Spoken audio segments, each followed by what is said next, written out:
welcome back to my channel. Today I am going to be talking about some books that I think could potentially be 5-star reads. I am a little particular with the books that I like, or I guess books that I give 5 stars to. I don't just hand out a 5-star rating, okay? The way that I rate books is really not like complicated, but it is in a way. Like, in some ways it's complicated, but for the most part it's not. I don't rate every single book the same.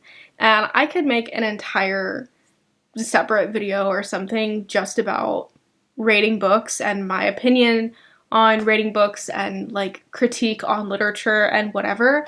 But I don't think I'm gonna go there in this video. But I do have a lot of opinions. For me, it takes a lot for a book to be 5 stars. If I'm not going to be thinking about that book for like the rest of my life, it's probably not going to get a 5-star rating from me. So I don't hand out 5-star ratings willy-nilly, okay? I've done a 5-star predictions video in the past, like a long time ago, and I wanted to like read all those books that I said in the video and then do like a follow-up video and see if any of them actually were 5 stars for me, but I did not do that. I think out of all the books in that video that I mentioned, I have only read one of them. I talked about 5 books in that video and I've only read one of them, and one of them I'm currently reading. So, but I figured I would just do a new one, you know? Let's just start over. Let's just do a new one. And I mean, once I read all those other books from that first video, I guess I'll do a follow-up. But these books in this video, I am more interested in reading in the near future. So, yeah. Alright, so the first book on here is Charlotte Bronte's Jane Eyre. I've wanted to read this book for a very, very long time. Like, since I was a child. And I haven't read it. There's just something about it that puts me off. I feel like I could either really, really love this book, or it's going to be really, really boring. I don't know why. Those are the vibes I get from it. And so I worry that I'm going to read it, and then it's going to put me into a reading slump, and then I'm not going to read anything else. That's why I keep putting this book off, I think. And that kind of sucks. Because if it's awesome, like everybody says it is, then I just gotta read it, you know? This one, I don't know when I'm gonna read it. I know my boyfriend wants to read it soon, and I would like to read it with him. If he does read it soon, I'll read it with him. Every time that we say we're gonna read a book together, it like doesn't happen. Well, not every time. There's a lot of times where we both say we're gonna start a book together, and then we don't. Hopefully I'll get to this one relatively soon, like within the next few months, but we'll see. Next, I have Perfume by Patrick Suskind. This book was recommended to me by my mom, and I've seen it like every now and then. It'll pop up on like Book Talk and Bookstagram and whatever, but for the most part, I don't really see a lot of people talking about this book. It's a horror thriller, I think. I'm not sure. I'm pretty sure it's more horror than thriller, if anything. I don't really know much about the plot other than that it's pretty dark. I think it's about a guy who like kills a bunch of women. I don't know. I read the synopsis, but I don't fucking know. And I think he makes like perfume. You know, who would have thought? But this book kind of throws me off because I've seen a lot of people say it's so good, but I've also seen a lot of people say it's fucking terrible. So I feel like this book could go either way for me. I feel like I'm either gonna be really into this book or it's gonna make me really mad. That's the vibes I'm getting from this. I feel like if I like the book, it has the potential to be 5 stars. But if I don't like the book, it's gonna be bad. That's what I think. I'm getting like sexist vibes. It's giving misogyny. And I haven't even read a fucking page, so I don't know. I do really like horror. I haven't read a horror novel in a while. It's been, I think, a few years since I've read a horror. The concept sounds intriguing, you know, from the little that I know of it. So, yeah, again, I think if I like it, it has the potential to be a 5-star read. And if I don't like it, I'm probably really not going to like it. Like, I'm gonna, like, hate it. So, I don't know. We'll see on this one. Next is a book that I have said multiple times on my channel that I was going to read it either that month or by the end of the year or whatever, and I haven't. So, and that is The Song of Achilles by Madeline Miller. I've said on several occasions that I was going to read this book, and I still haven't. So, this is also one that my boyfriend and I have said that we're going to read together. Like, for the past year, he and I have said, oh, let's read Song of Achilles next month. And then we don't. So, I've said before, I read Circe. I really liked Circe, but there were some things about Circe that I wasn't crazy about. Mainly the pacing and just, I don't know. But then again, I've said before, I feel like even though I wasn't a fan of the pacing of the book, I thought it was really slow, I do think it added to the atmosphere, so in that sense, it was kind of necessary. But I have heard that Song of Achilles is better than Circe, so I am interested in reading it, and everybody says it'll make you cry. And we all know that I love a good book cry. I will read this year, okay? I will. I'm putting that into the world. Okay, I will read this book this year.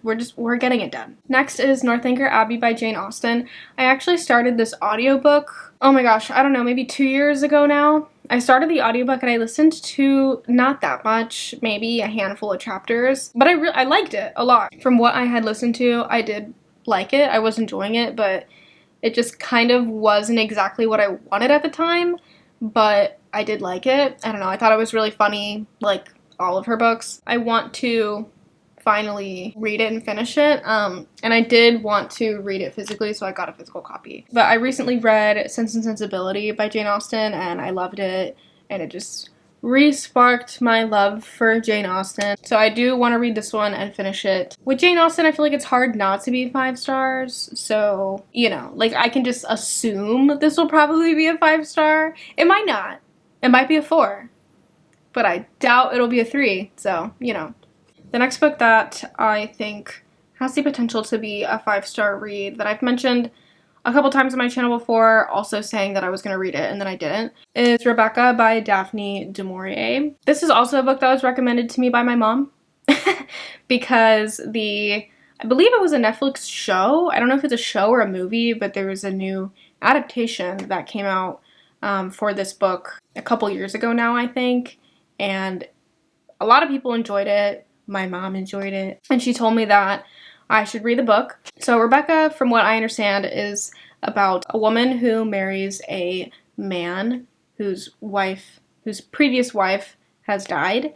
And the woman, the narrator, she's unnamed, she moves into his home, not knowing that his home is haunted, I believe, by the previous wife of his. And that sounds like so much fun, you know? That sounds like a 5-star plot. I'm assuming it's gonna be kind of like a haunted house book, and I love haunted house books. I think just in that sense, I'll probably enjoy it a lot. The plot sounds really interesting to me. Everybody says it's amazing, so I don't know why I wouldn't like it. I'm really hoping it'll be a 5-star read because I have really, really high expectations for this book. I do. I feel like I'm really gonna like it. And, like, make it my whole personality or something. Like, I feel like it's gonna be so good. So I really hope it is. I really do want to read that one soonish. I don't know. I might wait till the fall for that one.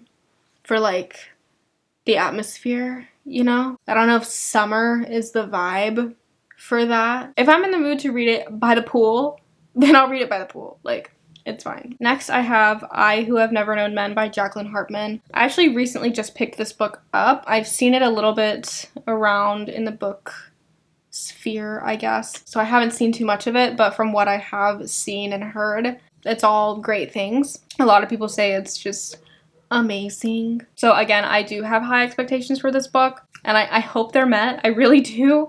The worst is when you have such high expectations about a book because it's so hyped or whatever, and then you read it and then it's just not that good.